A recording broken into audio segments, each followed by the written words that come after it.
Hello there everyone, this is Mark 3 and welcome back to a bit more Endless Space 2 as the choir sounds in the background and beauty stirs in within us all, for we are one and the same. We are, of course, Horatio.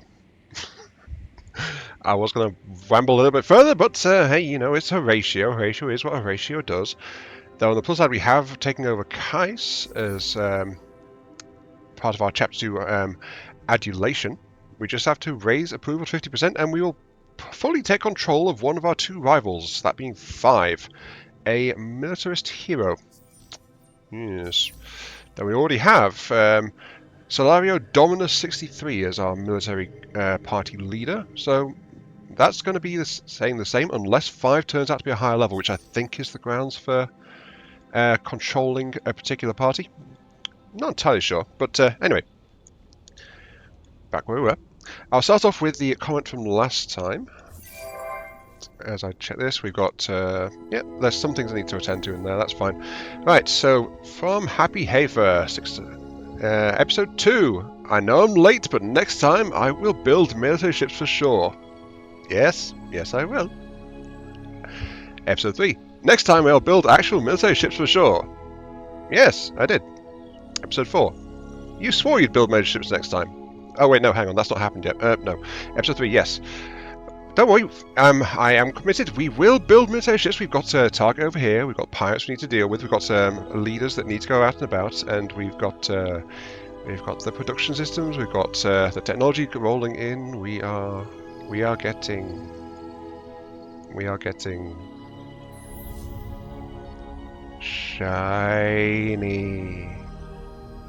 shiny gubbins. Yeah.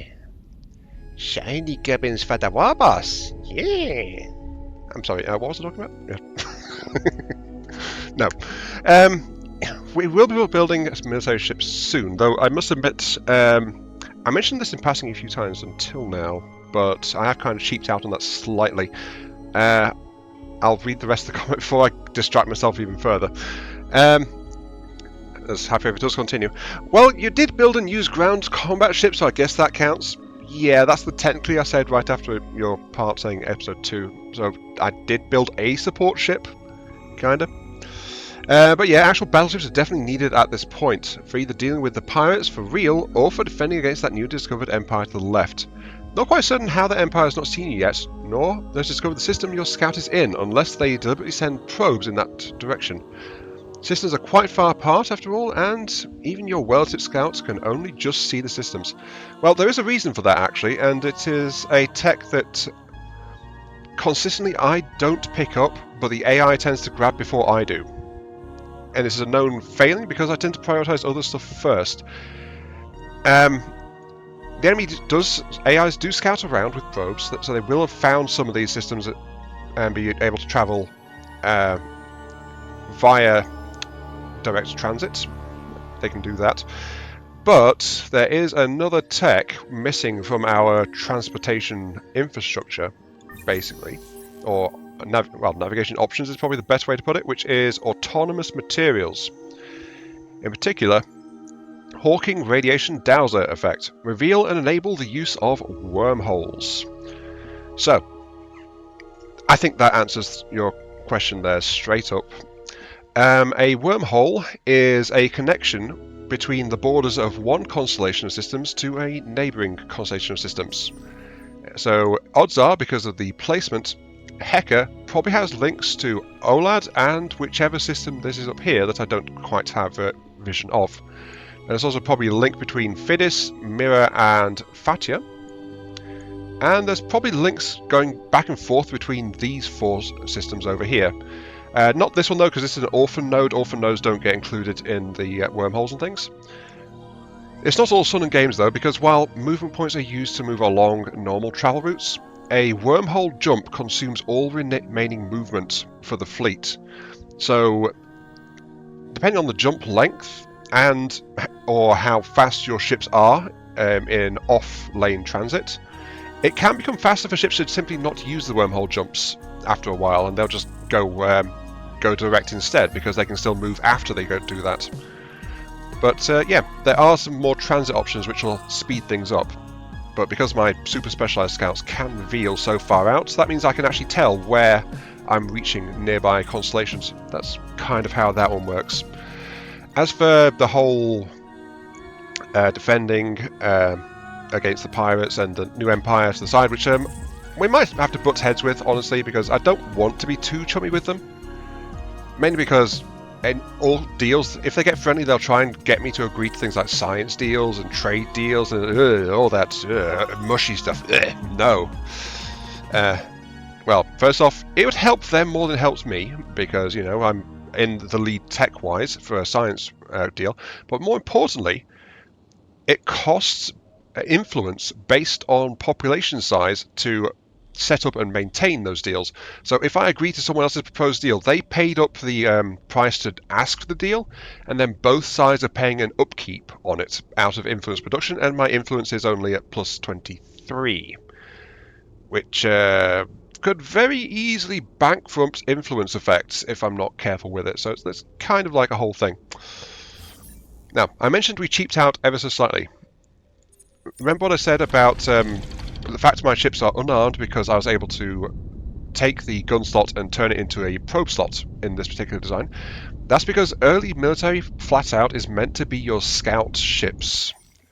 So if I was to actually create a new scout ship and actually do what I'm meant to do, which is have it as a all-rounder or like a combatant kind of thing, I could like put a basic pulse cannon in the front here, which gives it short range attack capability, but also defense against missiles, as I mentioned before. And then a good pairing is actually missiles to give it long range balance. So this is a pure projectile build, or just go with lasers to offer some variance, so it's harder for defenses to effectively resist it. You'd need multiple resistance types to block everything. Then, of course, defenses. We've got two slots that can take defenses. One is the Omni slot, so I could bounce it towards an attacker, but I could quite easily just slap these two in here as well.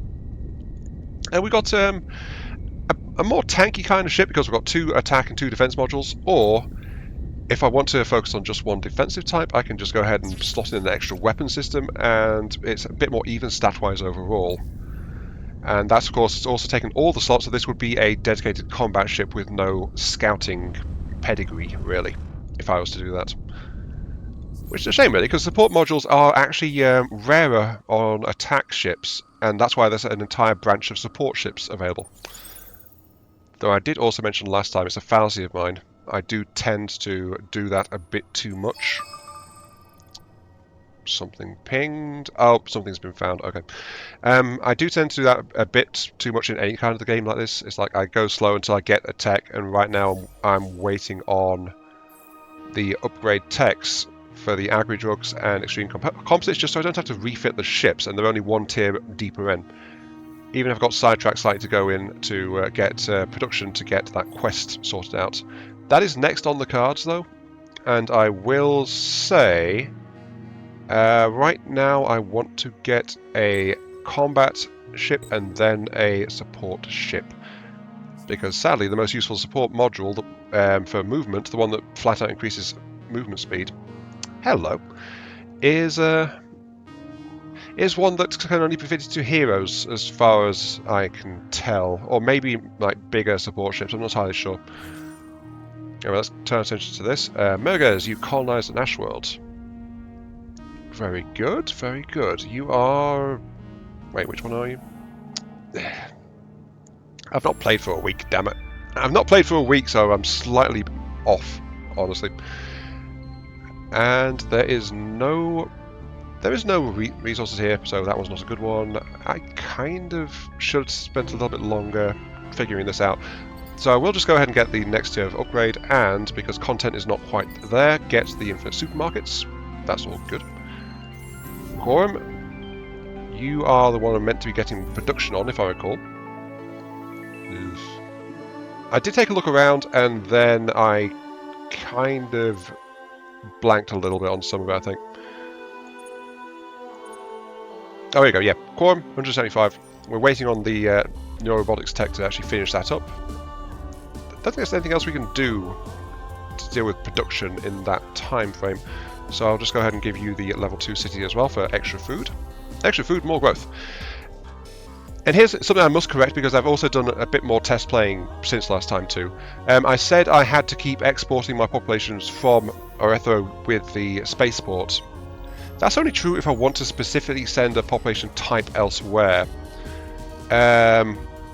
Because what had slipped my mind, which is why I went to double check this off camera, is food output will actually get automatically distributed if a system hits max population to the rest of my system, so it will flat out passively boost the growth of all my other systems if my agriculture system just maxes out. So that's not a problem there.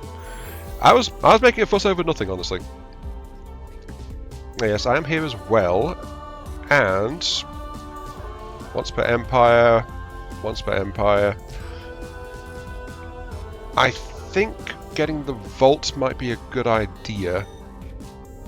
Though actually, if I'm going to be building ships, I want to get big data shipyards, which is +1 to starting level. And I do kind of want to get this as well. Fertile, planet, and temperate. Temperate. Fertile, and 3. So that is 5, so that's +50 science right there. That's just shy of 25% boost to science from the system. All well and good. Okay, you're fine. Population's going up. You're good to see. Okay, here we go. Solo Quest. The Living Plague, Part 1. Your scientists detected a heavily damaged ship of unknown design entering your home system. Ship is unresponsive to hails, and sensors have detected that the engines are in critical overload. It will soon self-destruct. Scanning the ship, you discover it contains not only a dense computer core containing untold secrets, but also passengers in stasis who have been infected by an unknown plague. You can only save the core or the passengers before the ship explodes. If they were reach, well, this is proccing before Neurorobotics kicks in with the production bonuses there, so that production will be easy to do. And Horatio is that and food. Both say random technology, though the thing is, while it doesn't say specifically, it also says Part 1. Now, scientists. I'm a science-focused empire, my victory condition is science. Normally I'd say go for this one, but I've still got a fair bit of low-hanging fruits tech-wise. And we are Horatio, so the chance we might get a unique population out of this, or a hard-to-get population unit, is worth pursuing. So save the inhabitants. Pursuit of science and knowledge is important, but sentient beings come first. How else will we build the glory of Horatio? Yes.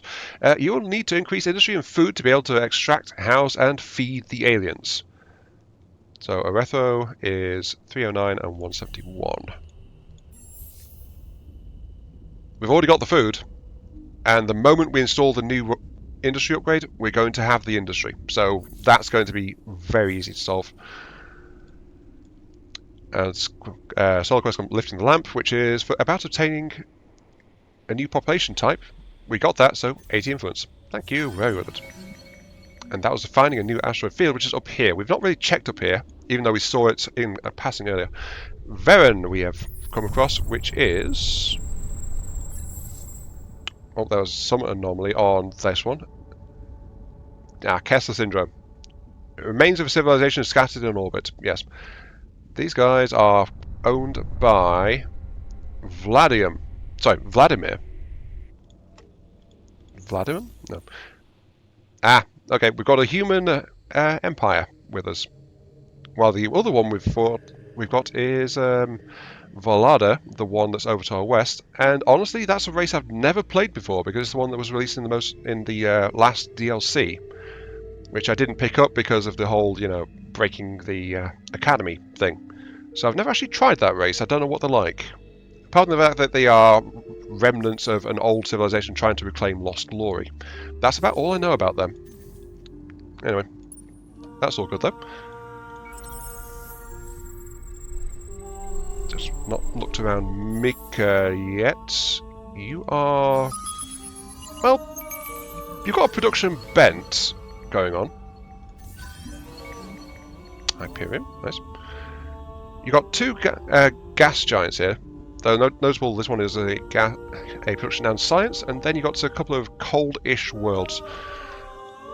Honestly, I went shiny looking at Xandos because, you know, I need science to get a science victory, which I think might cause a bit of friction later on in the game because it requires a ton of science production to actually get to that. But that said, there's also multiple pings going on over there saying, hey, there's things to be found in Xandros. So I'm going to send my ship back over there.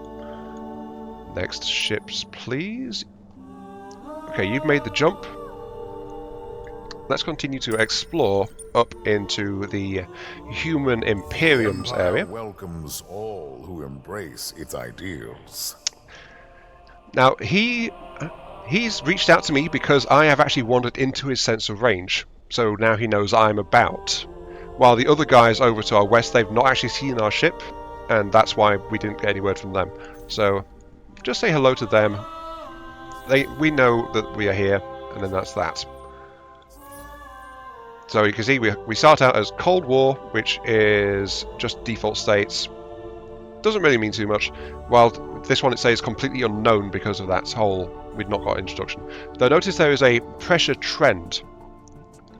Pressure is a diplomatic thing which can affect how the empires interact with each other, especially AI interacted. In this case, there's lower pressure trend for Valda than for Vladimir, who is more pressured by us, which is from a bit from gain speed, but also from score difference. But apart from that, there's no other real sources of friction going on right now, and there's nothing boosting it like beneficial deals or alliances or stuff like that either. So, you know, that kind of thing is going on in the background as well. Though that is passive, and it does depend on how I choose to expand and colonize to a great extent. Do I want anything around here? Not really. I think I could use an extra scout ship heading out this direction, though. There was nothing in Gower, right? No, there's nothing in Gower. Okay, fine. Move you out that way, please. Now you're flashing at me. Why are you flashing at me? I do not know why you're flashing at me. Never mind. Turn advance. Let us proceed. We have an election. Now, I could choose to try and do something here. My only option is official support because our current government isn't really that strong. But as we get further in, or if I had a different government type, I could try to boost the chances of a given party, just to see how it goes out. But this is our support option. I'm not going to do any support because right now ecologists are fine. Then we go through all of our systems now, just see how it's all doing. We've got some pacifists, we've got some religious, we've got some military. So as you can see, different systems are weighing in a little bit differently, but not enough to really affect much. But we unlock that. Power to the people. Plus 2% science per spliced population on the systems. Per spliced population.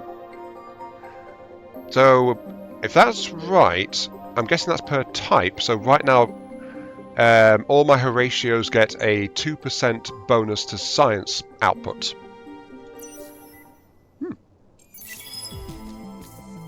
It's either that or it's a massive thing. But I think it's just I've got 2% better science output and that's it right now. I suspect that's what's going on. Unless I don't think I simulated anyone else.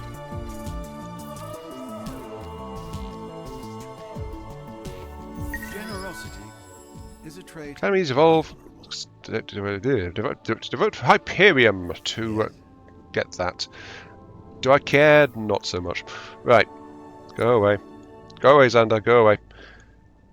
Quorum, you need to make predictive, which should punt you over the line for that quest. 175. Yeah, I've checked this multiple times, the last episode and this one. But yeah, the 20 per planet, this will get this thing flat out where it needs to be, so that's absolutely fine. Though I also don't have a good place, really, to build the endless, the world wonders. Apart from my home system, which I think might be a good idea. Just because this is a basket world, it's producing a lot of food, but it's also doing a fair bit in terms of like general stuff as well. Let's get a couple of beautifiers though, and then let's also get the predictive to get that a bit more efficient. And then we'll move on and actually make the Endless Research Park and Endless World. Built near the remains of an endless outpost, this giant industrial park will aid in exploiting and understanding galactic history, as visitors and scholars come to see it, and as new historical events and objects are discovered. It creates enormous wealth and knowledge for its builders. There is also a giant entertainment complex connected to it, Endless World, where you can visit artificial reality augmented ruins and see the galaxy as the Endless did. So yeah, it's a science, industry, research, and theme park, all rolled into one. My happiness isn't enough to really get anything from it right now, but thing is, this is a galactic thing. Also note specifically for the Vodiani, who I pointed out briefly last episode, cannot be moved with an arc, so this stays in the system where it was built no matter what happens. So it's basically this game's version of World Wonder. There's only a few of those. That's all to the good though. Populations are increasing. Love to see it. Frela has gained a point. What do I want to do with you? Actually, just extra influence is probably a good idea at this point. Let's get that.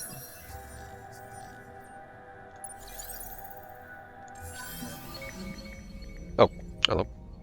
New minor civilization harmony. They are sentient crystals of some kind. Okay. Predate the Endless. They often live in the void between stars. There's been little organized study of the species. Difficult to categorize them in terms of traditional definition of life due to their minimal nature. They appear to reason, respond to stimuli, and move, though their ability to reproduce is unknown. As a group, they are seeking the core of the universe, a place where the great resonating frequencies of stars, planets, matter, and energy are said to chime in an apparently perfect harmony. Hi! Ooh, ecologists. And they have some interesting effects as well. I will invest something going on that way, sure. And you're currently under the human sway, so that's all to the good as well. That's all fine, yes. I will do that, yes. And I will also try to progress my turns at a slightly faster pace, because last time we barely made it anywhere. Growth and food system. Virac. Spuds, blue cap mold, and Hyperium. So, it's see what I mean? Like, as you get in, it's like these individual things found get less important, so it can become quite pragmatic just to skip it. More seems like some kind of Duna species. Oh, fellow ecologists. Extra happiness on sterile and extra happiness flat out. Also met by the humans first. Not a happy one. Apparently they reach space age, fast starships, and then... Oh, they had a bit of a cultural crash or something. Oh dear. Ah, well, just leave them be.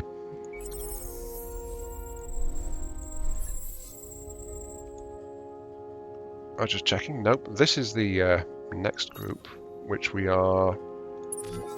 Let's say hi to them and hi to them, just get the thing going. There's actually a little thing above the system which I didn't notice last time, which shows that you've got an active boosting effect going on. So it can be useful for at least checking things out as we go. Click and click. Mirror, you are going to tell me you have got titanium and dark glitter. Now, I wasn't too excited in the episodes I've done so far looking for general deposits like this. Like, it's like, oh no, there's Hyperium and titanium over there, whatever we're going to do. The thing is, in my testing game, made me remember that bigger ships and expensive ships, especially like military ships in any quantity, they tend to deplete your strategic resources pretty hard. So they may be coming at a trickle, but it's still worth seeking out the sources. They are very quite handy to have. If nothing else, so you can just sell them off and flood the market. So, you know. Adamantium subassembler, which is a... it's a passive ECM/scouting module. Okay. It holds one probe, it recalls in 2 turns. It threw me off because it's got a flag as a thing, but it actually gives a lower chance to be targeted in a fight, which is slightly unexpected, but that's okay. I'm also kind of pondering what I want to do with... I need to get this guy up 2 levels, but if I'm going to do things with him, I want him to actually be getting into fights. So, as you do. Just leave that to be. Though I do feel like the turns are starting to flow a bit better this time around.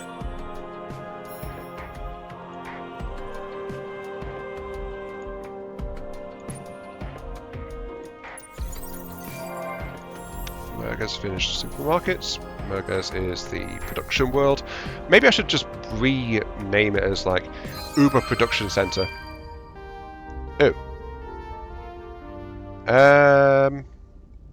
Oh, this was the one to go create a colony on Heka. I never actually prioritized that last time. I actually completely forgot about it this time. I didn't have a spare colony ship knocking around anyway, so leave that one to be. Oh well, guess we'll never find the traces of that ancient endless entity. At least not at this point. Also give it big data shipyards, it's going to need that. And hot, cold and planets. Obviously that's going to help it out quite a bit. I think this place is going to start... we've got 2 places so far. We can actually give it industrial zones to help it out a little bit. Which is +1 production per population, and an extra +1 if it's on a hot planet, which basically... these 4 are, this one is not. This one is actually a normal. How dare you be different? No.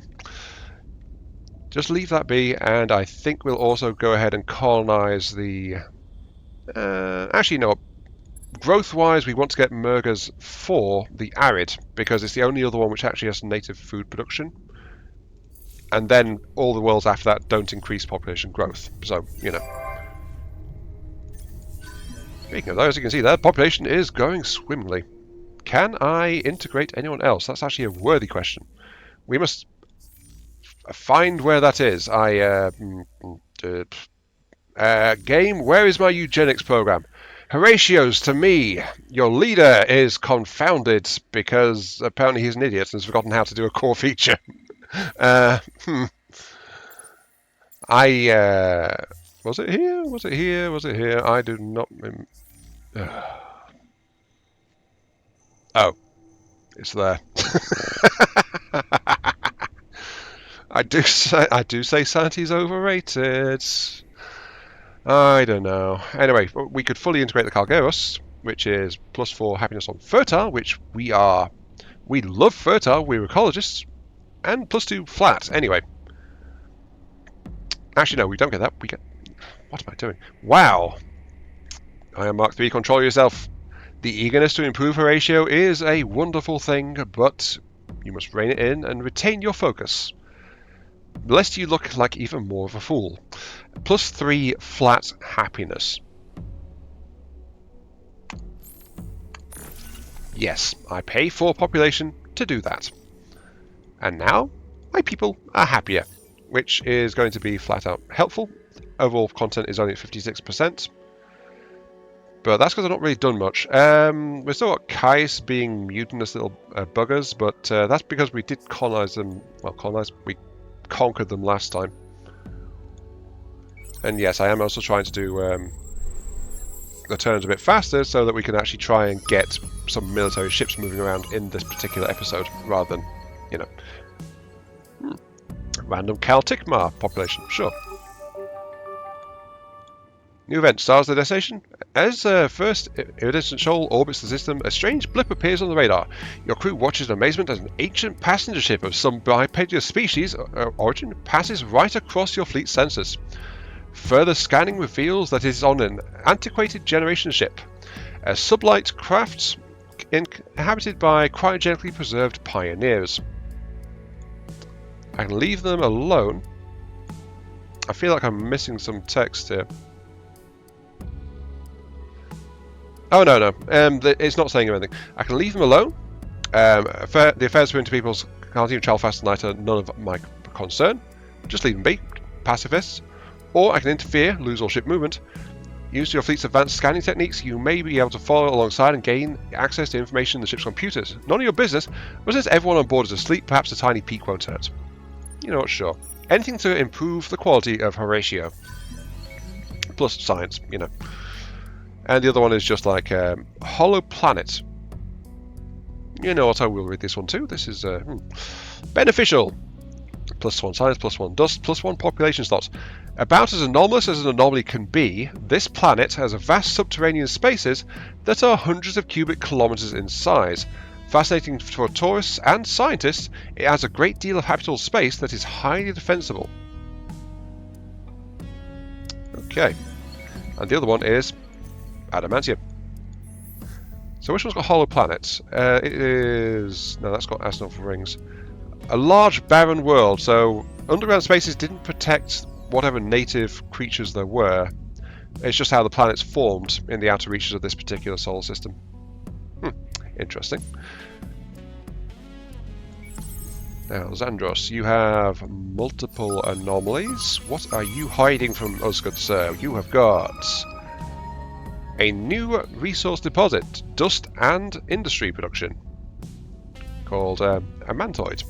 Okay. And some more Amantoid. And some more Amantoid. Okay, this might be one of my more localized resources. I don't think I've mentioned this before, but more advanced luxury resources, they are actually kind of split by major star arrangements, so like constellations. So later, the mid to high tier ones, you'll find them in like a quarter of the galaxy, but only one. So you want colonies in all over the galaxy, basically, if you want to harvest all of them natively, or you're going to have to trade for them or find some other way to get your hands on some of it. It's just how the game structures and encourages you to kind of explore or trade or all that stuff. Okay, so Solar Quest started. The Good Life. While exploring the planet, you came across a small harmless community of Horatio. Apparently, haven't we already had this one? No, I don't think we have in this playthrough. I think the initial test games I came across this one because this is like one that Horatio naturally gets after a bit. While exploring the planet, you come across a small, harmless community of Horatio. Apparently survivors of a crash-landed spaceship. These people have lived on the planet for over a decade, enjoying the tropical climate and adorning their habitations with rocks, shells and other useless objects. They seem quite surprised when you tell them their little conclave is just 1 or 2 years away from being wiped out by a natural cataclysm. Help them find a nice place to live, won't you?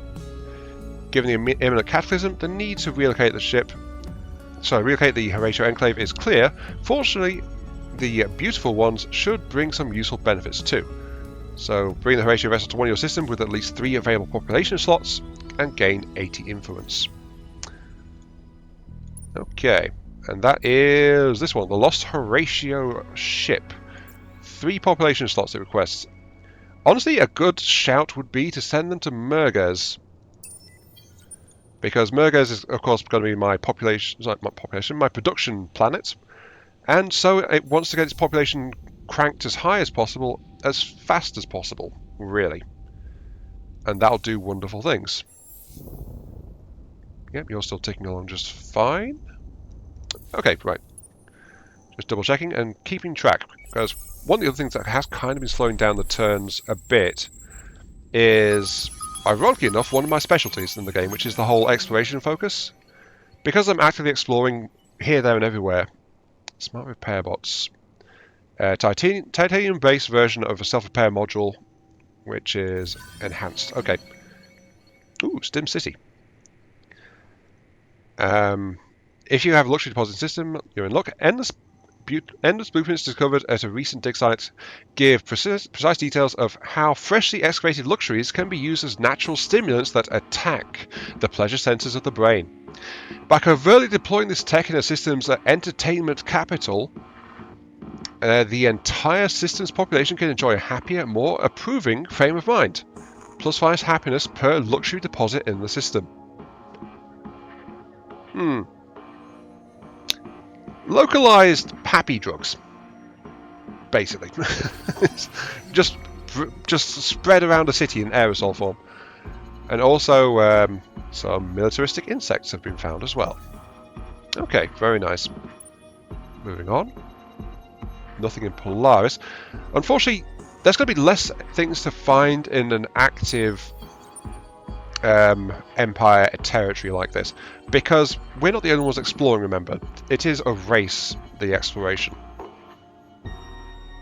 I'm exploring, they're exploring at the same time, so any nodes that are single use, rather than like, say, a planetary resource deposits, if they have the tech to get it, then they'll try and get it before I do, and they'll get the rewards before I do as well. So that's another reason why it's a good idea to exploring fast and hard, and pumping exploration tech, if that's how you want to go about it.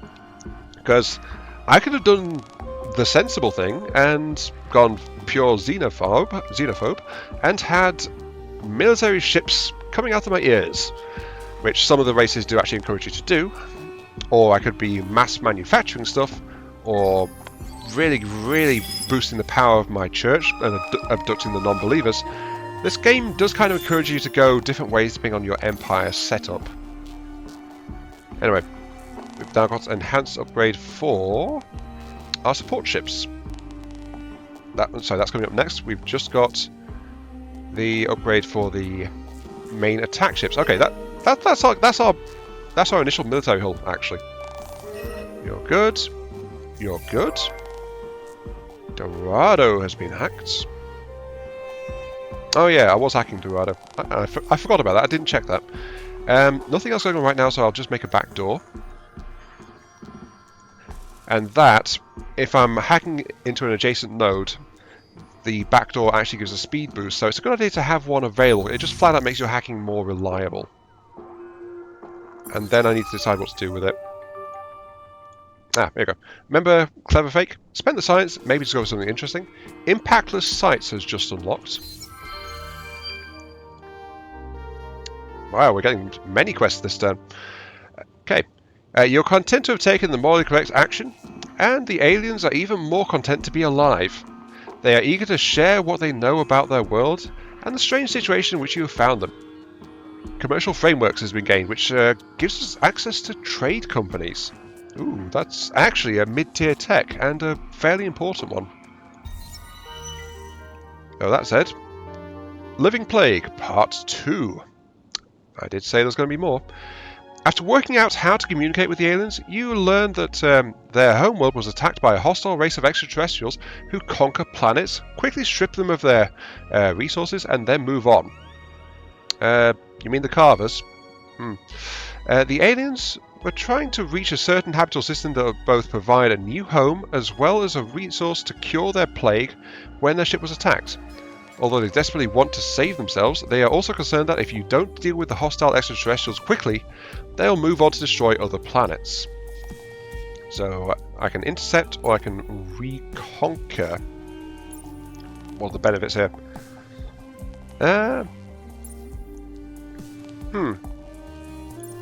Okay. Set an outpost in let's pin this one actually. In Musis, or reach Fidus in less than 10 turns to intercept the evil guys. Now the thing is, if I do the intercept one, it gives me Split Second Ablative, which is a tech which upgrades behemoths, which I don't actually have access to yet. Not exactly a useful one, but it is a mid-tier military tech. Or if I go and reconquer the place and I get them back from the bad guys, I get Compact Fusion Methods, which gives me access to several things, which are actually very good. It's equal in value, it is a science tech, but it gives us 2 system upgrades here, which is a moon base, which is lunar anomalies, grants extra dust and sights, and it also gives us an improvement which is +1 to population slots on planets, which is a big one actually, because it increases how many populations your systems can hold. And it also allows us to explore moon-based anomalies, which until now are actually beyond our capabilities. The question is, where is Fidus? Oh, there's Fidus. Fidus is over there. If I take my thing, 8, 9, it's beyond the range of my current things to get to it in the required time frame. So it does this to claim that, okay, right, if I sent my quote-unquote war fleet of attack ships, I could get there in 6 turns. Merges could do it. Merges is not under pressure like Quorum is to actually have a system in place. Merges could actually start production immediately. So you know what? I think it's time to appease those who declare the galaxy to be a hostile place. It is time to take Horatio's weapon and improve it. Okay, so thing is, oddly enough, this is the same basic hull as the Scouts type ship. I mean, it's a America class, while the Scouts are a comms class, because it's the same basic hull as it turns out. Though the support ship is, of course, the tool class, which is this one. We haven't actually got that tech yet, have we?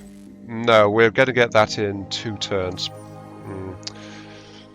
But we can at least configure things. So, how did I configure you? I have not. You are waiting to be configured. That is good and bad news. Okay. So, I need to configure my scout. My combat ship. Now, I mentioned the upgrade. Upgrade slots are the ones marked with a resource icon. If I put something in the slots, it takes extra resource of that type to build the ship. But it also means you have more slots to do stuff with, and this is why it's better to get the upgrade text as soon as possible, really, if you're planning to build a given ship type, because it can greatly increase it. In this case, it's like a 4-slot ship turns into a 7-slot ship in one hull, and therefore 1 fleet command point. So it's a massive jump in power. Though that said, I'm actually currently still equipped with basics in terms of like options systems-wise. I will install the shield. I'll install hull plating so we can resist both of them to a degree. I will install 3 weapon slots. So, but honestly, this is more or less what we're doing with the scout ship as well. If I'm going to be entirely honest with you. Let's add a missiles launcher on the top and a beam laser to keep the enemy honest, I suppose. So this is actually an all-rounder kind of ship, which is all well and good, apart from the fact that it like doesn't do much. You know what? I'm feeling feisty. Let's go ballistic, ballistic, ballistic, and its defense is actually going to be a energy shield, and then we're going to give it 1 speed module, which is going to be the ramp scoop. So we've got extra efficiency. It's got 5 movement points, but it has got 1, 2, 3 defensive slots fitted, 2 of which are shielding, because shielding is going to be a thing. What am I doing? More guns. Go big or go home. All DACA. Yes. And all shielding. So, this guy is going to be weak against projectiles, especially enemies that have all ballistics. That's going to be an issue as well.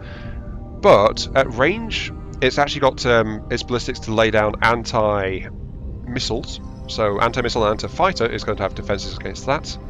And in general, it's going to have those. Though, I keep second guessing myself. Giving it smart repair bots is probably going to be a really good idea.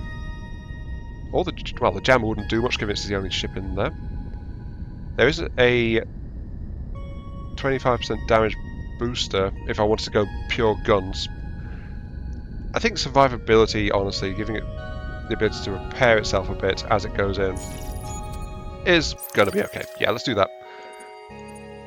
Wow, I second my... How many times did I flip-flop there? Do I need a flip-flop counter? I don't know. I second guessed myself so much there before settling on a projectile and shielded ship, honestly. Anyway, let's go ahead with the tool ship. Let's... Actually, no, I don't want to do this yet because we've got that coming in. So, let's see. I want to make weapons, please. Versus the Revealer, which is 0.55. The new weapon is 255 and 648, so that is a lot better. In terms of production time, it takes 2 turns to make one of these guys. Can't say I am much enamored by that one.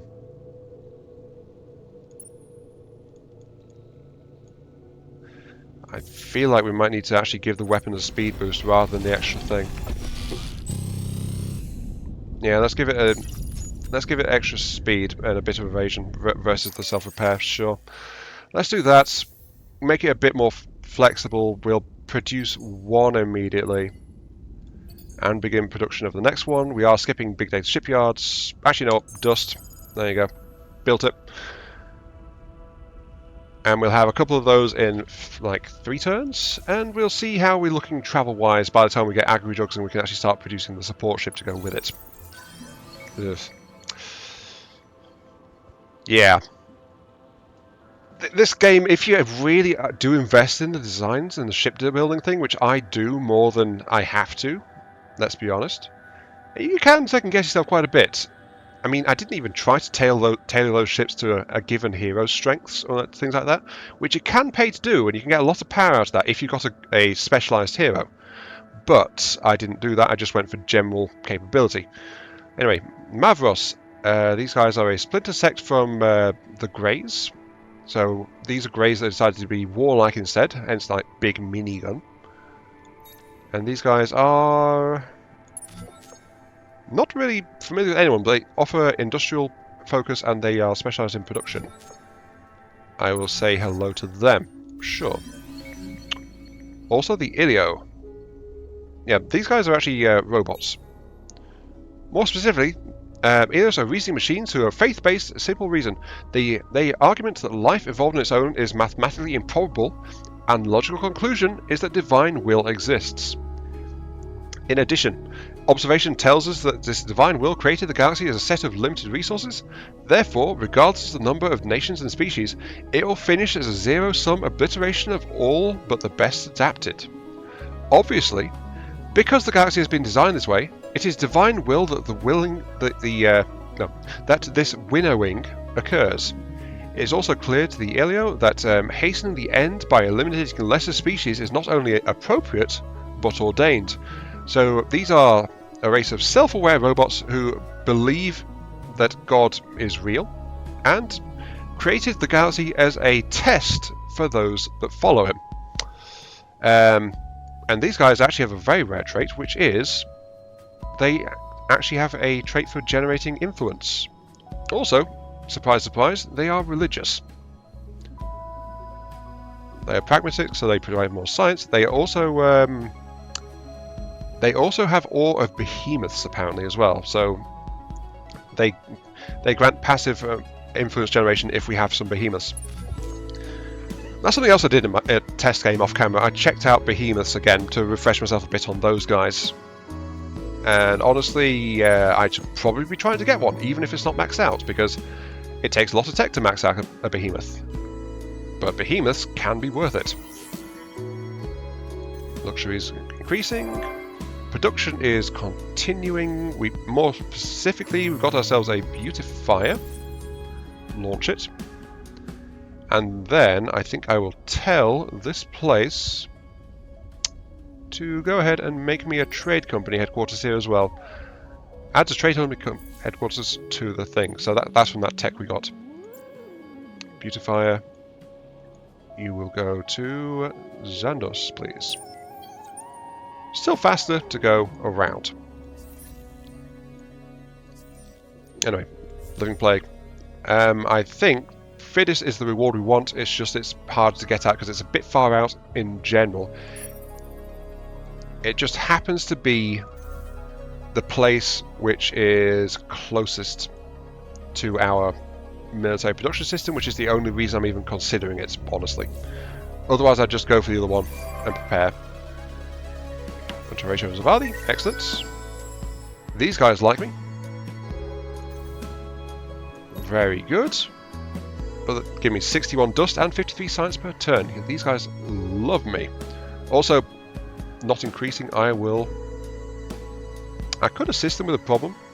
Maybe I will, though actually, what quest they give does reflect what their political outlook is. So military is like a violent task, industrialist asks for something production related. Not sure what the pacifist would ask for, but that'll start a limited time quest where if I succeed, this entire system will just flip and become part of my empire. And that's one of the ways we can try to actually gain access to them. Plus, by doing this, if we get them, we get access to their unique racial traits as well as a empire-wide bonus. So it's actually quite important to get our hands on the minor civilizations in one way or the other. In fact, with the lupus, I can assist these guys for religious purposes. Maybe. No one else I can assimilate right at this moment. They've got +3 happiness and +3 food. Thing is, to splice genes now, I need 6. Okay, so that's not doubling, it's going up by 2 for each one I do. There's a Valia probably going to be next, which is extra happiness and science, the way things are going right now. The eugenics experiment continues. Here we go. Harmony, the rock people we just met and said hello to, Vladimir has actually just assimilated them, so they are no longer available. It means I've wasted a bit of influence, but that's the risk of getting too buddy-buddy with the minor civilizations in the area controlled by other empires. Speaking of, you know these guys out here? They have apparently actually also, they have discovered the wormhole stuff, or they have found Hecker, because I just looked over here and I saw they've actually got an outpost going down on the linking system, so they are starting to colonize our part of the galaxy. How dare they? How very, very dare they? A conflict might happen. To be honest, they are. I think their empire is actually a religious one. I don't know. I also don't know what they value either. So you know, adamantium and influence, please and thank you. And then move on to. I think we've got another ship knocking around. Let's send you over to there. Well, this one, Sisters of Mercy, religious healers, which give defensive extra resistance to defensive bombardment and extra happiness. So these guys are good for if you're being sieged a lot, but honestly that's not going on much. I'm just going to say hello to them and leave them be. But I also suspect they are a reference to the Sisters of Battle from Warhammer. It wouldn't surprise me in the least.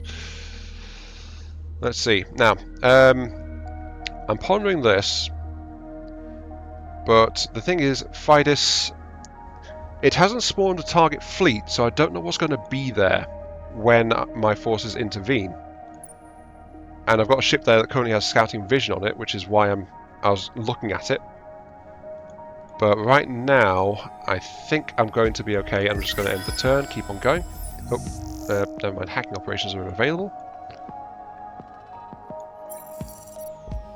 If possible, because they're actively colonizing my side of the galaxy, I think these guys I want to be kind of getting access to sooner rather than later.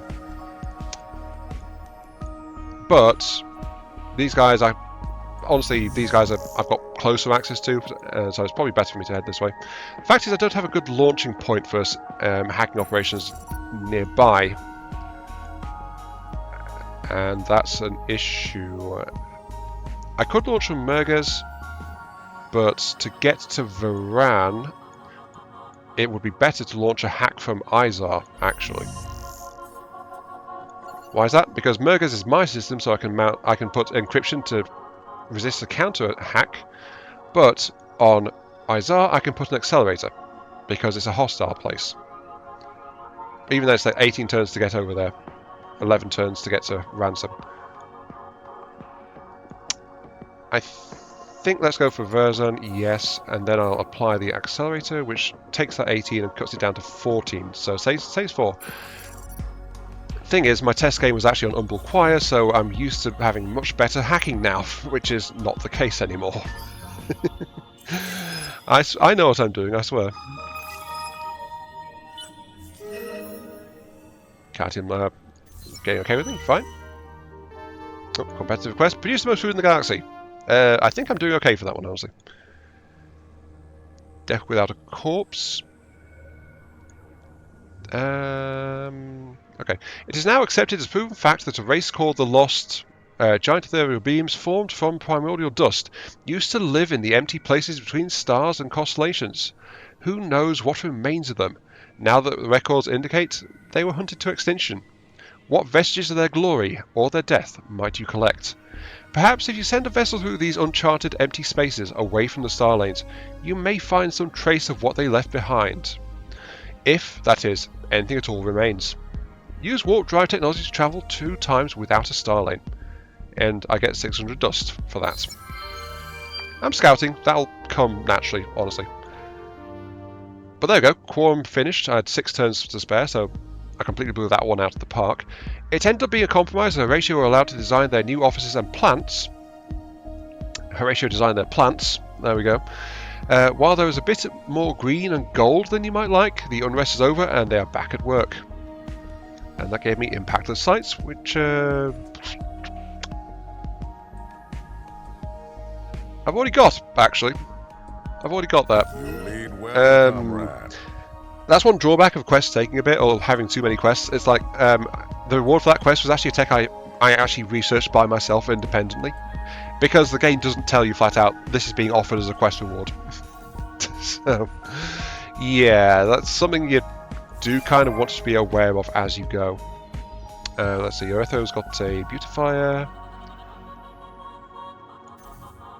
Is there any other places? I've sent one to Xandros. Idaris is another one, though it's a more production-focused one. Trying to think of where else I want to send these ships immediately to try and colonize.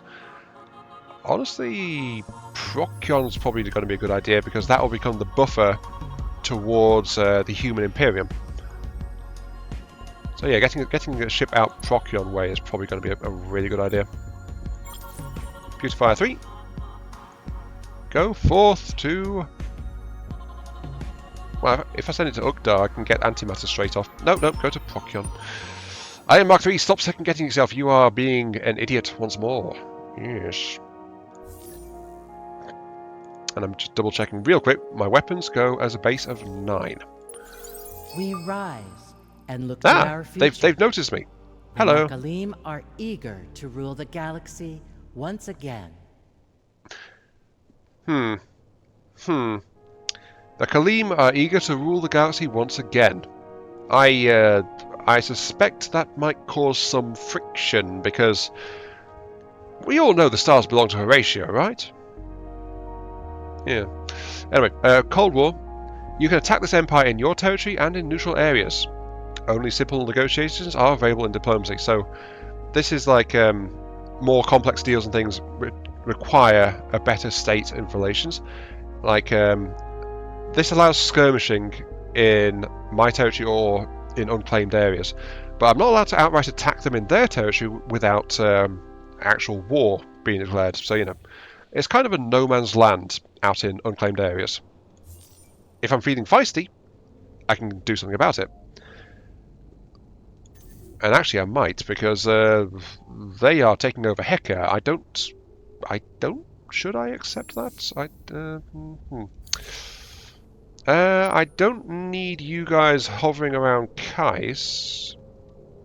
These guys could, if they're quick, actually do nasty things to Heka. You know what, I'll act a tiny bit antagonistic. I'll send my invasion fleet over that way. Is this a good idea? Probably not. I do tend to play quite passively on this game, I fully admit. And so, I must be careful of that. 35% content. They are doing okay. But I don't have much way of happiness structures to try and help them just yet. Also, because this Kais is actually a really bad system. I'm going to be completely frank with you there. It is horrible. Quite horrible. So I'll give it food because, you know, it's flat out an extra 60 from a very small place. And I think I'll give you a spin project specialization just so you passively generate a bit of influence, but you know, I'm not entirely sure what I'll do with. It's just I need to get that happiness up. And there goes Quorm, finished predictive logics and is doing wonderful things, and it's exporting 240 food out into the wider galaxy, which is great. Quorm, what don't... Well, I can specialize you guys, actually. Let's go ahead and get some specializations down. Get some science specializations.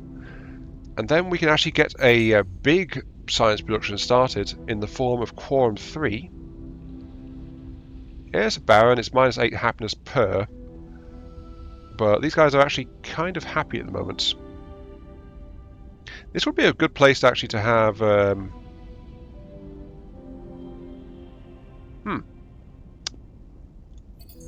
You know, 10% science per system level, minus 10% cost on technologies. Minus cost on technologies is actually a huge thing. I'll give you supermarkets.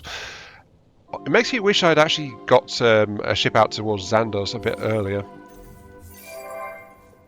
Population's growing. Excellent. Our main hero back in the capital is leveled up again, so let's boost that once more.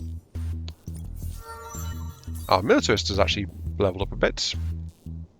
And I think we'll give him the passive food and industry buff now. His place is actually getting a bit bigger. He's in charge of Murgers after all. And so he's actually got 14 people here.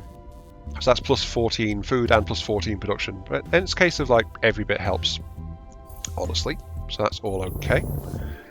Actually, I've got a question.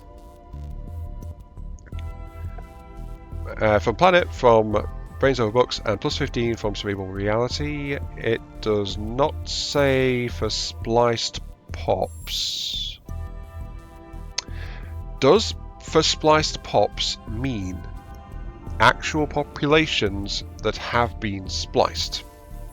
Because that is a definition I'm struggling a little bit to get my head around.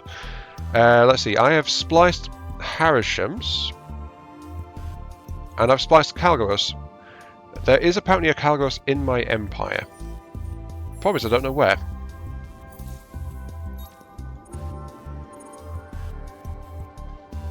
But I'm guessing that might be it. The bonus is based on number of spliced pops, flat out.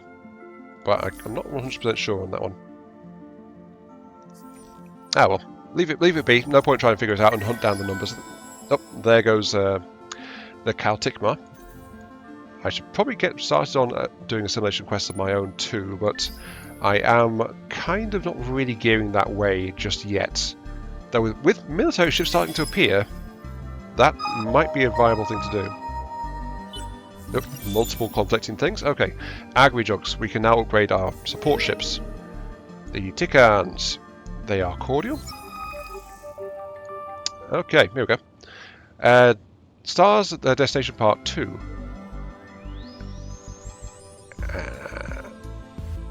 Right. As your fleet orbits the system, a strange blip appears on the radar. Your crew watches in amazement as an ancient passenger ship of apparently human origin passes right in front of your fleet sensors. Further scanning reveals that it is an antiquated generation ship on automated craft travelling at sublight speeds, inhabited by cryogenically preserved pioneers. A cursory look at the computer reveals the shocking fact: the ship is heading straight into a nearby star. Oh, those humans. Apparently someone made a miscalculation somewhere. Alter course, plus 20 to happiness and increase pacifist, or I can loot it, because it's going to be destroyed anyway. Get 75 dust and 10 titanium, and increase militarist. Honestly, 75 dust is entirely transitory. I can get that in like 2 turns. 10 titanium, I don't care. Happiness, a bit of extra happiness, sure, let's get plus 20 on that. And that plus 20ness just actually completed chapter 2 of my main questline. I shower them with gifts, with love. 5, you should have known better than to challenge me with nothing other than your charisma. Remember that I have that charisma as well. They turned you in, little 5, and now you kneel before me and beg to serve. Yes, 5, you will serve me well. And I have got the Hero 5, who is level 5. I don't know if that's deliberate or not. I really don't know, because hero levels get scaled often depending on how far into the game you are. But yeah. Okay. Moving on with the quest lines, though. I have ended the dream of 5. This is no simple feat, to thwart another being as brilliant and beautiful as I am. Did he really think he could hide from me, much less seize my power? For all that we are identical, he is clearly inferior. Inevitably, my superior guile triumphed. At least... No, my superior guile triumphed, at least. That extra thing there threw me off. And at last, he has finally learned his lesson. Now that these moments of disagreement are finally settled, I can concentrate on what matters. Prime's visionary plan to beautify the galaxy. Imagine the glory of 1,000 planets that look like Prime, and 1 trillion citizens that look like me. Any sane person would shudder with joy at the sight. Yes, we all believe in the grace and beauty of Horatio, and his lovely elongated head. How else do you think he got so smart? Of course, he needs somewhere to keep that brain. I mean, come on, yes. Anyway, right. Okay, ecologist, I can go for power, which is actually a religious, or I can go for glory. Ooh, okay. Random text, either way. Which means there might... It's chapter 3 part 1, so what comes next will be shaped by my choice here. Have 3 active ecologist laws. That means upgrading our government a bit, I think, unless it counts the Prime law, which it might. Power. Reach 78 influence per turn. We are at 27. That is not going to happen anytime soon. No. Glory. Own 3 systems of level 3. We have level 2. We have level 2. The thing is, each level, not only does it require 2 components instead of 1, it also multiplies the resource cost as well. So I paid 25 for this level 2. It would cost me, I think, 50 for the level 3 version of it.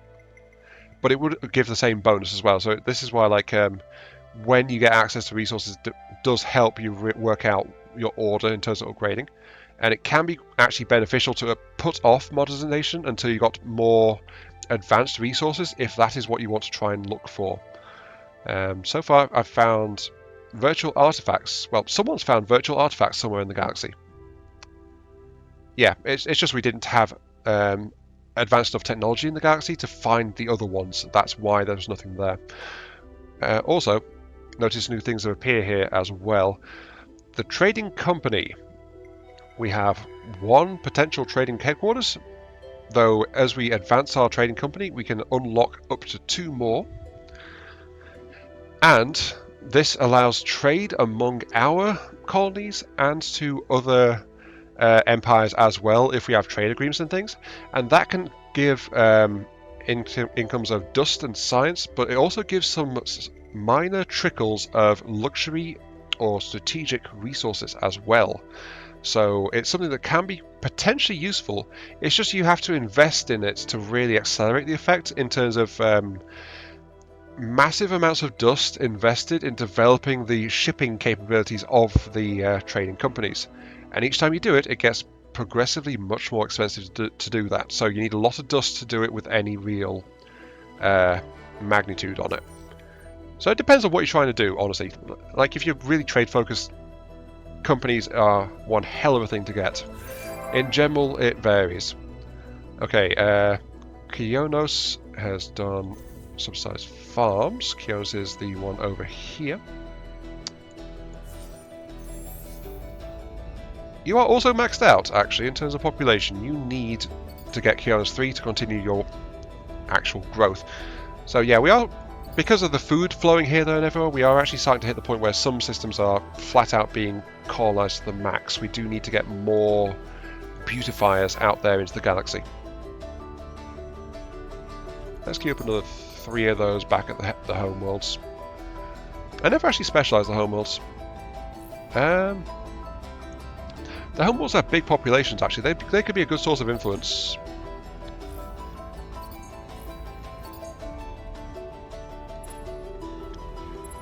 Let's tell them to work on spin projects. Yes, that'll do. The Oregon Confederacy seeks only knowledge. Oh, hello. And a true place to call home. A potential rival and/or problem. The Volters are in the galaxy. The Confederacy only seeks knowledge, a true place to call home. These guys love people who are also science-focused. Though in this case, remember, science victory is the only available type, so that's going to be a thing. We also, one of our beautifiers bumped their nose on something nasty. Those pirates. Retreat is your only option, though note because of the strength and difference. Look at that balance of power. Where was that? That was Dorado, because that tried to go through Dorado. Yeah.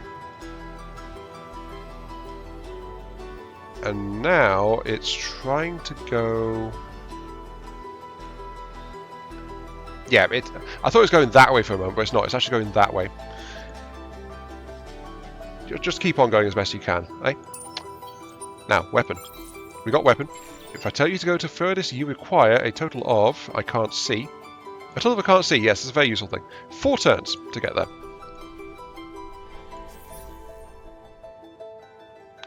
So, ideally, you need to launch when there's 5 turns left on the clock.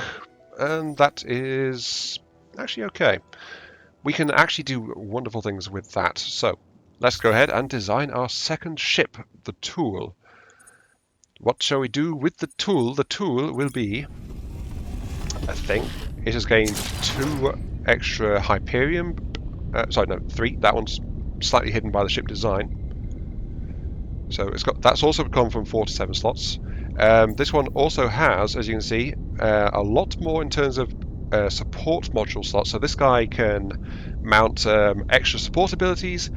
You can mount a bunch of scavenging abilities, in which case it's like extra resources gained for command points killed on hostile fleets.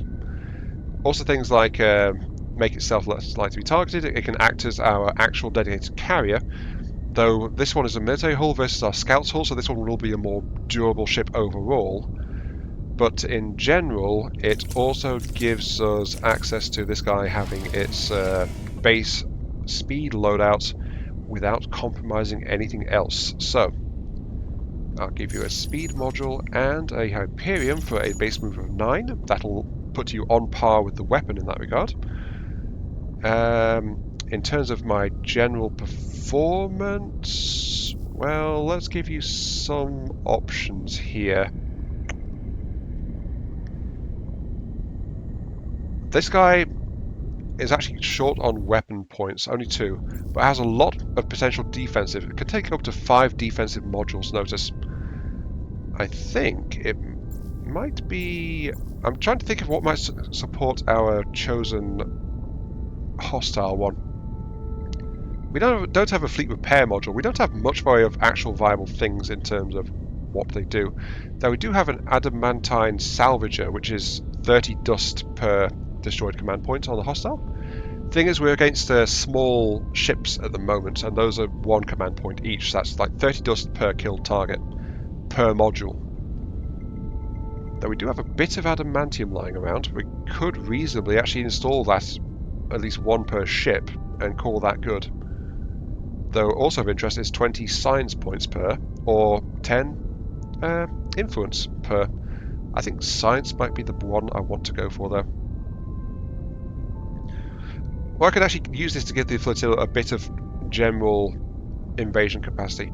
I think, yeah, a tool is a thing that's meant to be used. A multi-purpose tool is generally quite helpful. So let's give that. Let's give some defensive modules. So we've got a bit of extra manpower carried. We've got some generalized defenses. Weaponry, let's give it a beam laser and a pulse laser. So this is an energy-based loadout. And it's also most effective in the mid-range with decent enough short and long range, though raw damage potential of energy weaponry is lower than physical weaponry. It's just that the physical weaponry is more specialised of where it's useful. Energy weapon is more generalised across the whole band, honestly. And I think that's all of our slots, actually. Yeah, that's all of our slots. You know what? Take off the crew module, which gives 120. Let's go with the greedy thing, and no. The greedy thing, I want science. Give me science points, please. 20 points per science module. 20 points of science per command point killed per module. If I wanted more, I could stack more of these on the ship. And in fact, I might. Let's put another one in there, actually. And then I don't like what that's doing to the overall defense profile, though. I'll leave it as a generalist with. Let's mix it up. Let's mix it up. Stop second guessing yourself, IMO3 again. Okay, so projectile gives projectile defense against missiles at long range, high close in damage, and then laser just flat out generally useful. And that's our tool. Is it decent? Is it all over the place? Yes. Will it be useful? Most likely, yes. But we've got our blueprint there, and that is now offering plus. So it's not as powerful, notice, or durable, but it also means we're actually getting some extra science around as well. Also 120 people. Sorry, 120 troop capacity in both of these. Though the tool is also a lot more durable because it has those armor plates installed, while the weapon doesn't. And then I'm going to take you guys, and I'm going to assign you with Madian, who we need to get to level 7. And I need to reconfigure his ship to get him up to speed, quite literally. And what he needs is a base speed of 9, base speed 10. Yeah, I could go with a cheaper one, but this one gives evasion. And then, antimatter fleet accelerator. The fleet gains 2 points of movement speed. Also gains an extra 20% of travel per movement point. So, a more powerful / specialized version of this. The thing is, it doesn't give any extra speed in itself, so that one's still useful for that. But this also gives the entire fleet, on top of anything else, an extra 2, including the other ships involved, so it just makes the entire fleet flat out more useful. And the thing is, 1 per ship, and it can only go on hero ships. It used to be able to put these on support ships, but I'm guessing a balance patch changed that, honestly. As for systems, we've got 3 weapon slots involved. I don't exactly have a specialized energy loadout right now, so I could do that. And then defenses, all anti-armor. The thing is, the hero tends to get shot at a lot, so I'll give it emotional support, ultra dense slugs, and then a couple of beam lasers, sure. Because we want the hero ship to survive, because otherwise, if he gets taken out, the hero gets injured. And then, well, he has to go and get healed. So that's a slight issue. I don't want to do that. I can also do this, which will be helpful, which is 50% increase on free movement speed for the fleet. And then double it. So free movement is, of course, off travel lanes. It also increases vision as well, but basically this fleet has just doubled its speed when it's not on the actual transit lanes, which will flat out get it where it wants to go even faster. So the entire fleet now is 11, and it will take 2 turns to get to Fidus, which gives more time to reinforce it before it goes.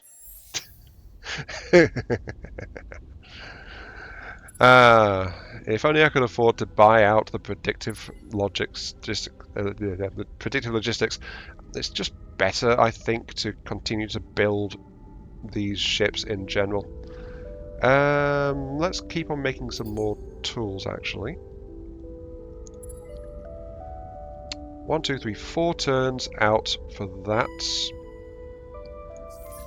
which will put me at 6 turns.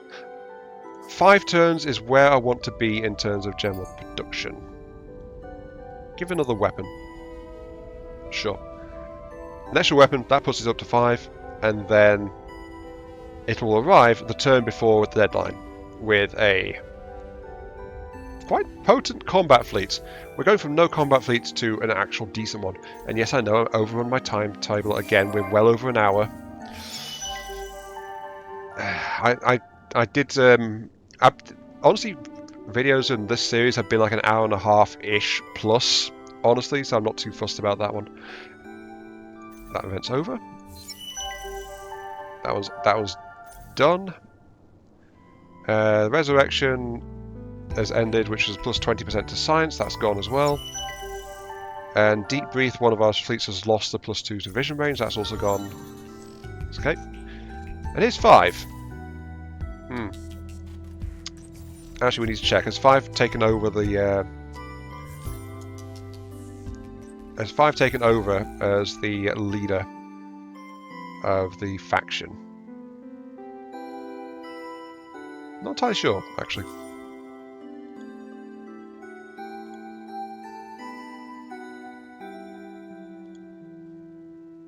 I'm not so sure where to see either. I can see this, but I can't see unless it's somewhere else in the screen. No, I'm not entirely sure where to look to see who's in charge of each party currently. Unless it does show me on here screen, I was just missing it. I mean, this one we can see is the senator, and it doesn't say specifically which one of these two is actually the Senate leader. Okay, sure. I'm just being blind, I think, honestly. 5, though, is just generic Horatio. Kind of split between command and labor. I think I might turn him into another labor hero. If I'm going to be honest with you. That's quite tempting right now. Quorum is a busy system. I'll put him in charge of Quorum for now. And then we'll see how we go from there. Do I want to keep him as that? Maybe, maybe not. So we'll have to see. Depends on how things. I'll just leave him unskilled set right now, at least. Now, back to the question we left alone about 10-15 minutes ago. Solo quest. System upgrades or have 3 ecologist laws. We could potentially do this if we're willing to pay the influence cost to enact them, however briefly. We do have access to 3 of these, which I actually should have paid attention to a bit sooner because they are actually decent ones, ecologists. At least some of them are. So, +1, +2, +3. That's because there's a tier 1, tier 2, tier 3 in terms of what level they are. Because the ecologists have kept winning our elections, they've got access to 3rd tier abilities already. But our first tier 1 is +2 food per population on planets with anomalies, and +5% total production of resources. In terms of like the FIDSy stuff, like, you know, the 5 basics, per anomaly on colonized planets on the system itself. So that's a big old multiplier there for only +1. Level 2 is Cool Copies Clause. Another +2 food per population on planet, and also reduces the cost of luxury goods to increase population growth rate through the population census controls. So that's something to encourage my other species to increase their number a bit more readily, I think. That one. Though that is +2 for all population, while that one requires an anomaly on the planet first. Third one, Power to the People. Okay, that's why I didn't find that effect. Okay, so that is actually the 3rd tier law, 2% per spliced population. So yeah, that's why I couldn't find it. It's not a passive, it's an active law. Right, at least now I know where to look for that one. I'm not that familiar with it, honestly. So, let's see, what are we doing? We've got +20% to food, 20% to science, and -20% dust, and +3 to science, -2 happiness per population. Honestly, let's go without the happiness. I don't have much happiness right now, so that'll slow my science down a chunk, because that the science coming from that one I just cancelled was also being boosted by 20% by this one. So that's a stacked effect that's just been lost. But then this one will boost back up a bit by boosting everything when it comes into effect through the plus 5%. And it will cost me +1 per total minus 60, and I'm only gaining half of that right now. So you can see why actually getting influence rolling is important to do. But my upkeep is now flipped from positive to negative. I need to do something to fix that if I want to keep operating that more advanced law. And I will say, 3 level 3 systems.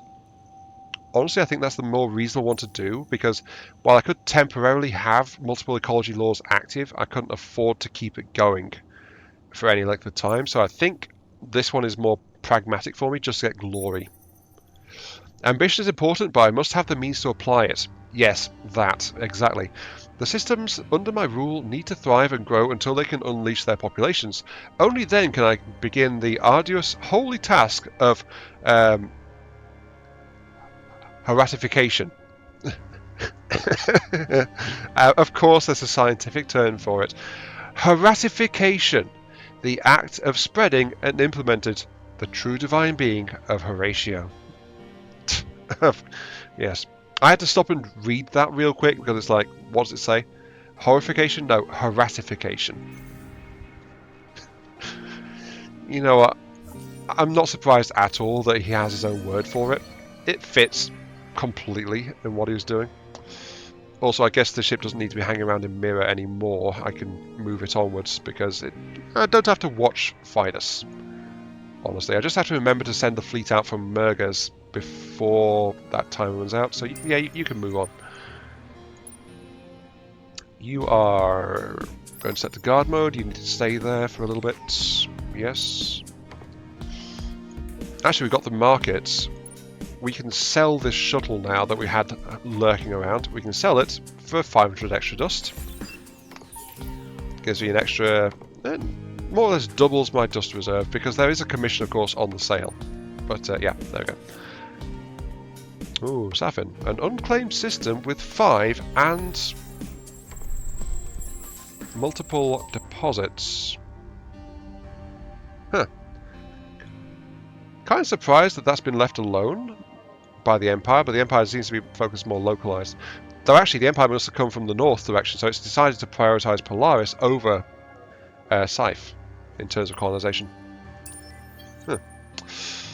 Well, the AI decided that, I guess. I mean, if we go to this world, they prioritized a desert world over a 5-system area with a jungle in it.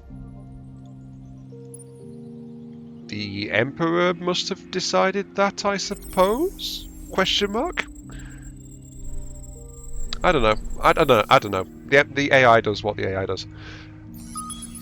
Though, remember, I did turn it down slightly in terms of AI because of my rustiness with the game, so we probably shouldn't expect too much from the AI in this one. Deciduous trees. Oh, that was a population of Bagaba. Hyperion?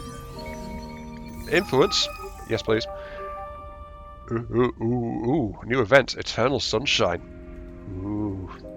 One of the planets in the system is tightly locked to its star. One of its hemispheres is constantly bathed in light. Some long-gone civilization apparently used the planet as an enormous farm. Now lush jungle grows over neat, barely recognizable rows of food crops. +1 food per population on all planets, all across my empire, for 20 turns. Yes, please. And then we've also got an irradiated planet as well, which is, yeah, extra influence and antimatter. Thing is, of course, this is a minor civilization world, so you need to move on with that one just a tiny bit.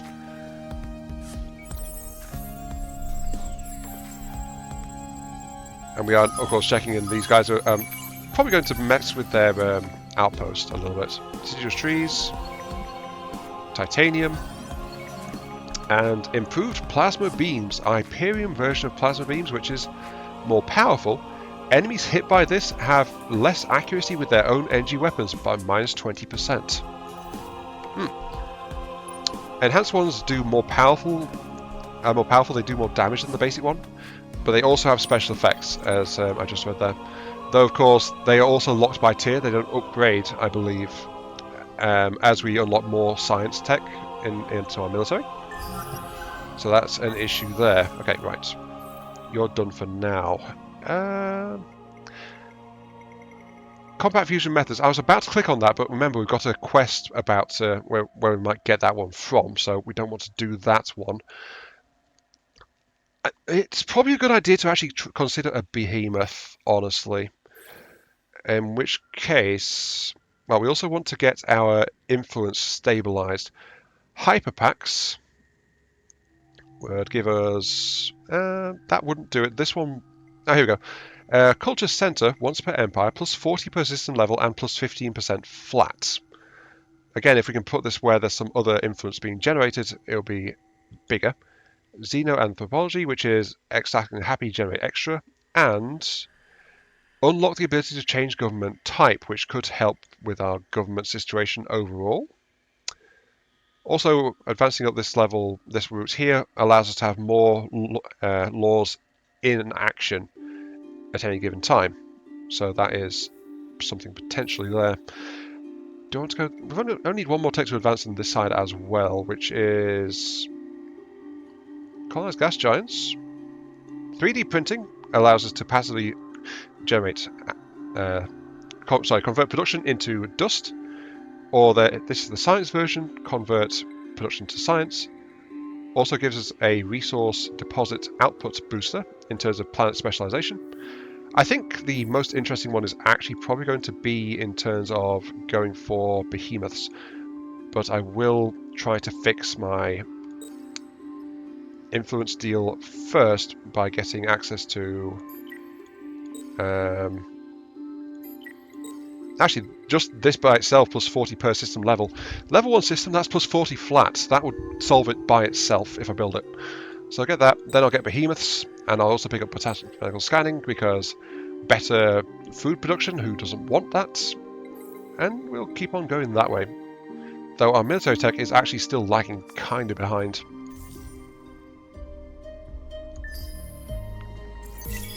I should probably pick up autonomous materials as well, honestly. That would improve my hacking situation. Right, the Mavis like us. The Nearest also like us. Production. Quorums finishes supermarkets. You are doing good. You are very, very happy. You are producing 200 science per turn. That is also good. I am looking at you a little bit. We kind of specialised you early, so I'm not quite sure what I'm doing with you. You are a minor kind of science-focused place. Oh, notice, by the way, I colonised that as the last action, and it just immediately filled with people. So, yeah, this is a symptom of food flowing wherever it possibly can, and the fact that I kind of need to expand a bit harder. I should also, well, this place is actually generating a lot of food. I could terraform you into an Arctic world and actually do that, which will increase. Sorry, it will change the science output. Actually, that would cut total output of science in half, but also give Dustin a little bit of food to an Arctic, and +2 to max population. Potentially, I don't know. I should actually probably just go ahead and get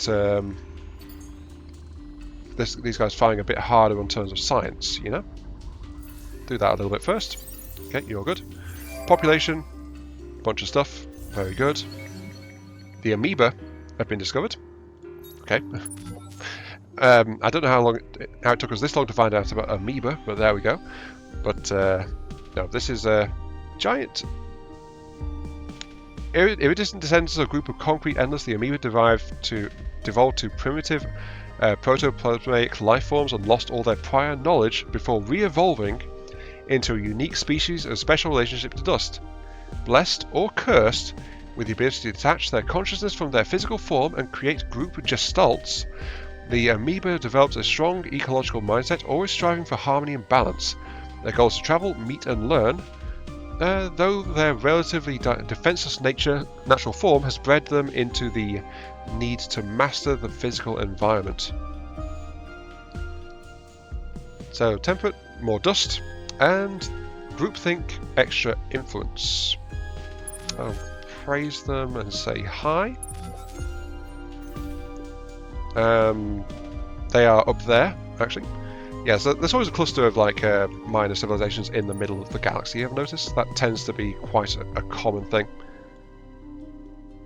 Though also note we do not see anything over here, so I'll actually go ahead and launch a set of probes that way to try and explore a little bit further. Oh, we've also got this fleet in Amakar. Go ahead and get you rolling. Improved ion torpedoes. Salvo health 120, which I think means this is actually harder to intercept with kinetic defense guns.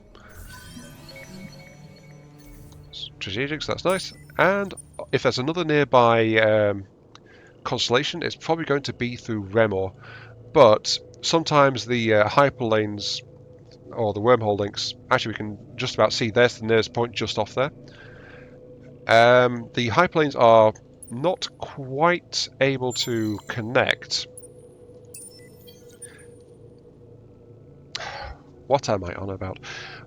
What I was saying is, or what I was trying to say is, as impressive as my initial scout fleets are, the game can actually generate wormhole links that are longer. Like this is, I basically guarantee, a wormhole link. It's just that I don't have the tech, so I can't see it. But that's the only system within reach of this one, so that's most likely going to be a connection. It's how the game tends to structure itself.